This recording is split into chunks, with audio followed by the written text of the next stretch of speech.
Okay.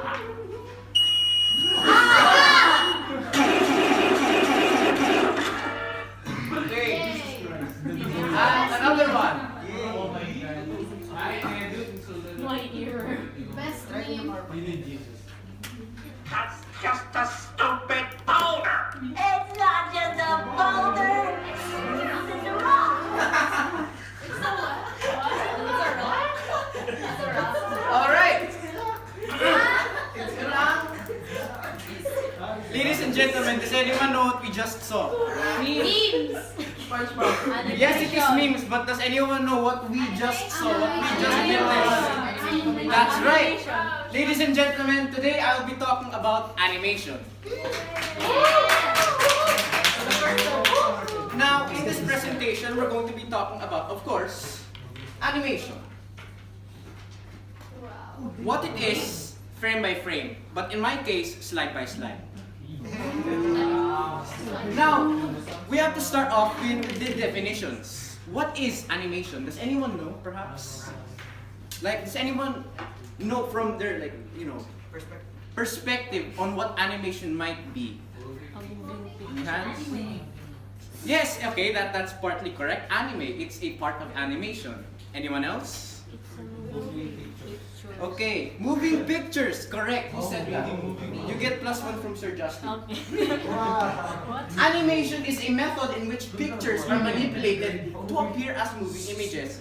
Basically, us as animators exploit the flaw in human eyes wherein a series of pictures can be perceived as movement. And that becomes our job. Now, on with animation, we start with entertainment. Now, in this section, I'll be showcasing some of my work. So, I've been working recently for the past year with a, if only this is going to play. Why you no play? Bingo? Ay, I'll just show this after the presentation. Is everyone fine with that? Yes. Okay. Now, with entertainment being finished, we're going to be talking on the history of animation, how it began and how it started.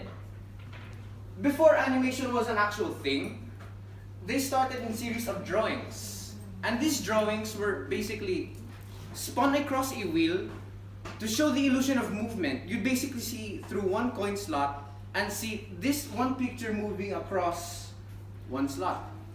And this evolved into when people started to scan their own drawings and then compile them.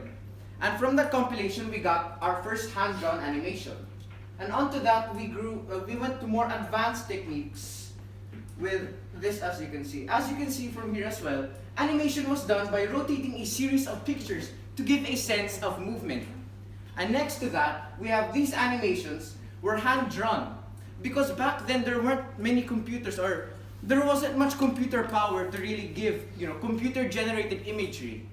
I'll elaborate on this later on during the presentation. Now we're going to be talking about phase 2 on the history of animation. Animation was first done through silhouettes, and then to hand-drawn animation, then claymation, and now in the modern era, we have transitioned over to digital animation or 3D animation, which is something that I have been doing ever since grade 6.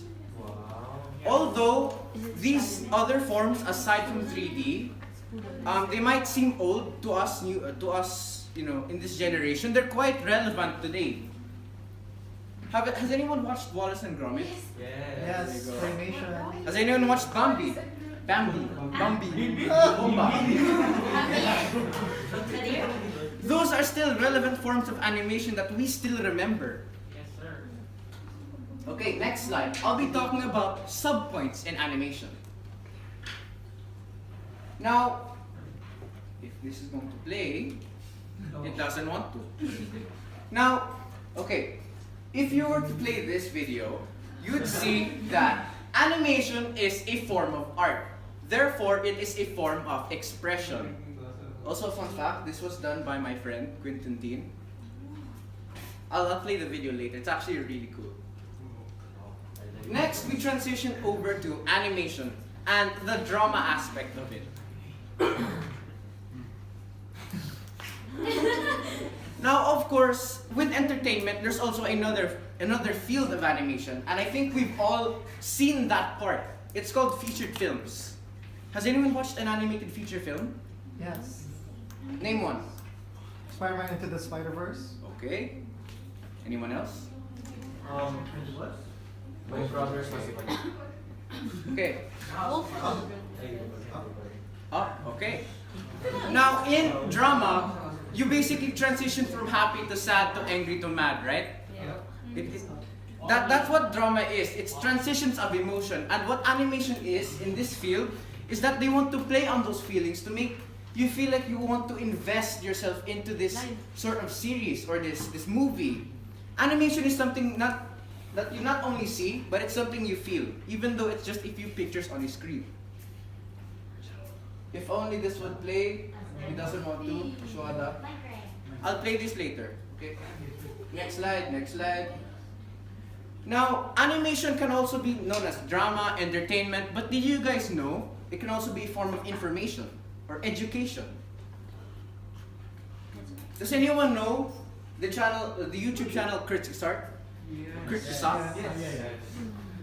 This is a form of informative animation, wherein through bite-sized chunks, they talk about really sensitive topics that relate to us on an emotional level.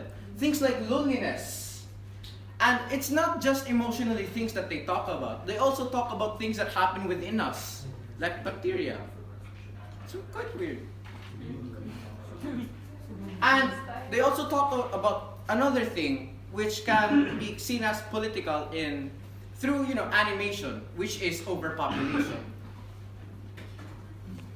Now, animation can be seen as informative, but did you guys know it can be seen as a way to complement things? Animation is also a way to complement. Do you want to play? As you can see here, basically, animation can also be considered as a way to complement things that are already good. Do you always see those things before news broadcasts? Those are ways to complement news broadcasts. They want to basically show themselves as a brand, and that's very helpful to business platforms, where they want to make themselves prevalent among other competitors. Complementing your own brand, your own product, is one way to have a competitive edge in the business realm. Now, with all of these things said and done, let's talk about my life as an animator. No. First, we have sadness, and then I have guilt.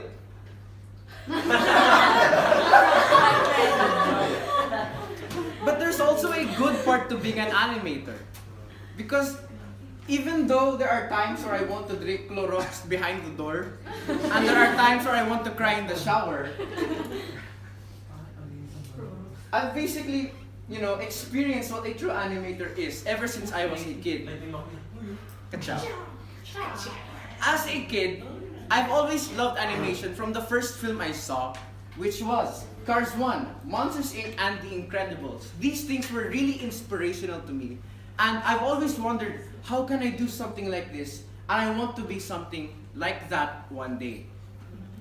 I started when I was in grade 6, and I'm currently an animator or a freelancer for these groups. Yeah.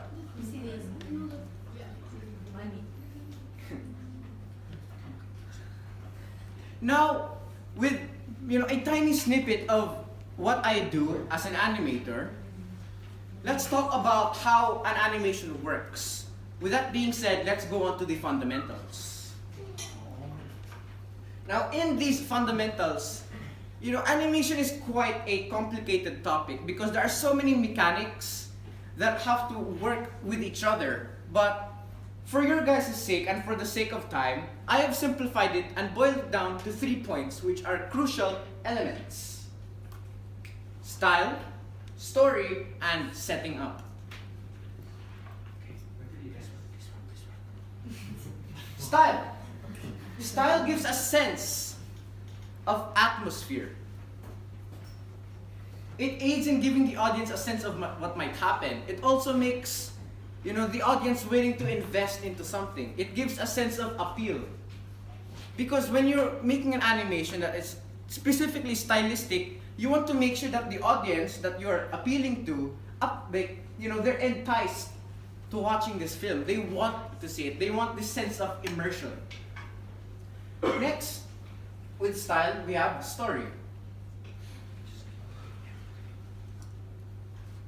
Story, the story aspect of animation is that it's the muscles of what an animation is. It's the driving force. It gives form and substance, as well as setting the tone for animation. Because have you ever watched an animation without story? An animation without purpose? A lot of animations, or a majority of them, have to have a story behind it. You don't just, see some, Homer Simpson walking to Moe's shop and expecting him to go back out. There has to be a story towards it. There has to be context. That's an important fundamental in animation. And lastly, we have setting up. It is the most important element in animation because you have to have planning.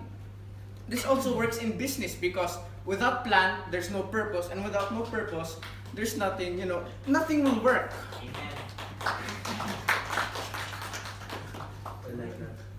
Does anyone wonder why I put these thingies? The thing that look like, they look like, jail bars, right? I opened these because as animators, we have the freedom of creativity. These fundamentals are just as good as the creator.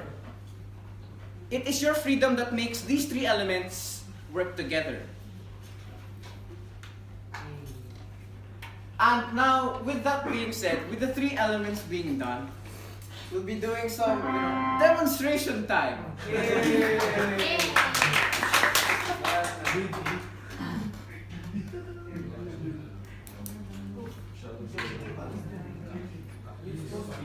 Okay, so this is something I've worked on just as a test for one of my former employers. So I hope it loads. Wait, I got you. Render, hit preview. Bam. Just give it a second.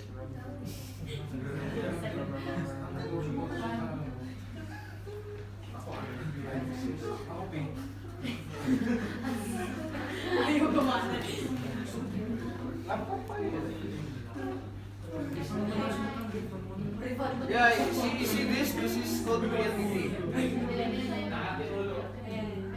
Not yet. See this? It's finishing. This is also the process of animation. This is the thing I hate the most. It's called waiting.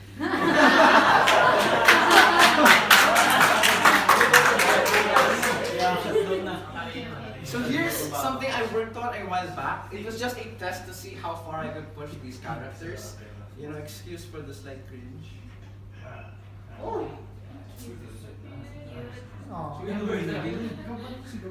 So as an animator, does this look, does this seem as an easy task to the average person? So behind these puppets, I want to show you, wait, no, not that. I want to show you what goes behind the scenes. The things that actually make these puppets move, which are controllers. Bam. I have to move all of these things individually. There we go. Okay, so I have to move all of these things individually, right? So I have to move these things individually to give a sense of movement. Because without movement, these things are just lifeless puppets or marionettes. Have you guys ever seen one of those puppets, those people move? That's actually also a form of animation. It's called puppetry. And what I do is do it digitally. I do it on the computer. So if I want this guy to move his hip to the side, Easy peasy. Lemon squeezy. See? Bang.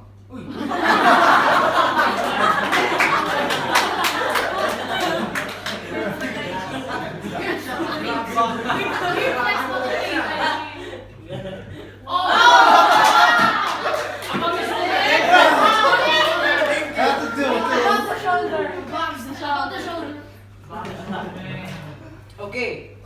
Now with that mini demonstration being done, let's move on to the next part of animation, or the next part of my presentation, which is the summary. Can anyone recap what we've just witnessed with our eyes? Our two eyes?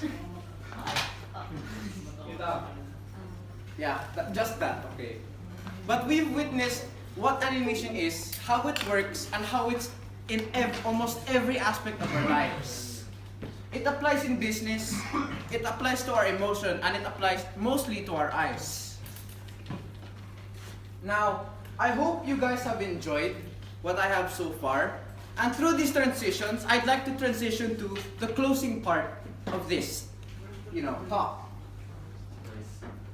Okay. Now,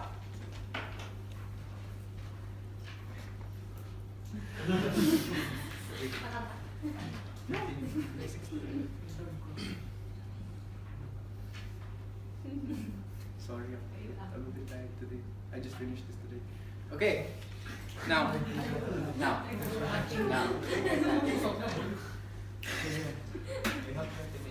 With things being shown so far, I hope you guys have enjoyed what I have to show. I'll play these videos after this presentation. But as I've mentioned before, animation is in every aspect of our lives, and it's also a crucial aspect of business because it's essentially a representation of your brand. Now, with that being done, my name is Sultan Taha, and thank you guys for listening.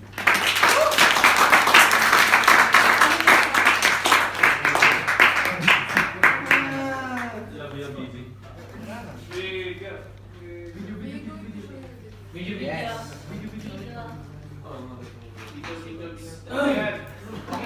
Off the shoulder left. Wait lang, guys.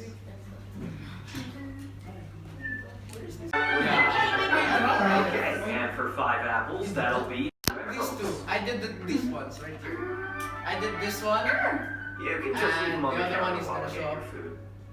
There you go. I did these two. Let's see here. Yeah.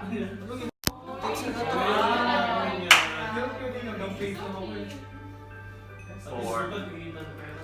And 5. Wait, where's the money? Snatchers. Get back here! You can tell us what to do! Yeah, you'll never take us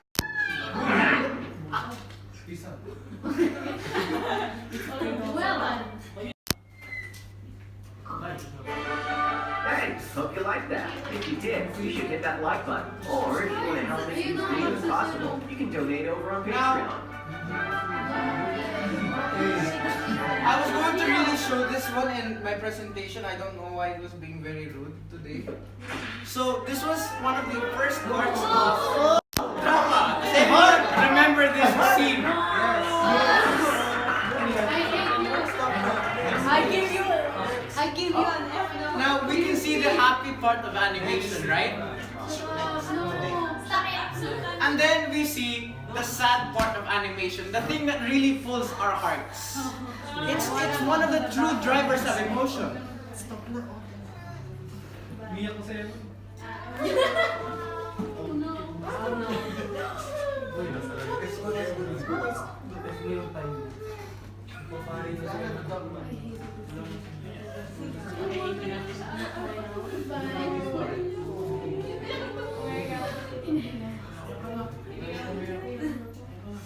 Okay, let me find the other one.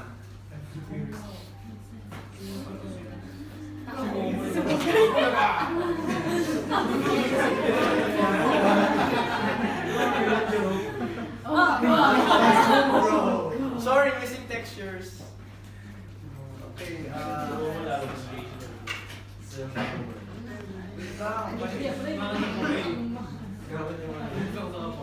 can do it.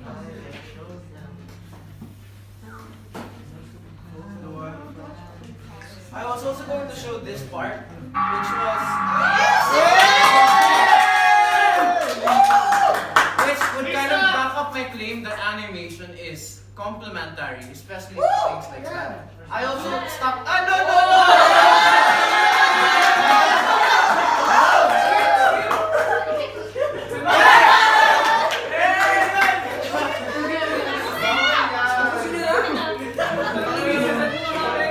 I was going to show. If there's no sound on this one. Yung character lang. Yeah, sorry guys for the technical difficulties. If sir wants me to repeat. Okay, so